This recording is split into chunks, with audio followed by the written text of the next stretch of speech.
అమ్మాయి గారు ఒట్టేసి చెప్పండి అమ్మాయి గారు. ఏంటది? అందరిలా చూడరుగా నన్ను మీరు. అంటే ఏదో నాకు తోచింది మంచు చెడ్డో చేసేస్తూ ఉంటా కదా. అయితే అయినా నా మీద ఎప్పుడైనా కోపం వస్తుందా మీకు? రాదులే.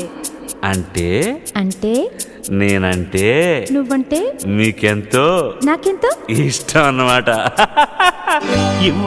ఇవ్వాలైనా మీరు ఏది అది అమ్మాయి గారు.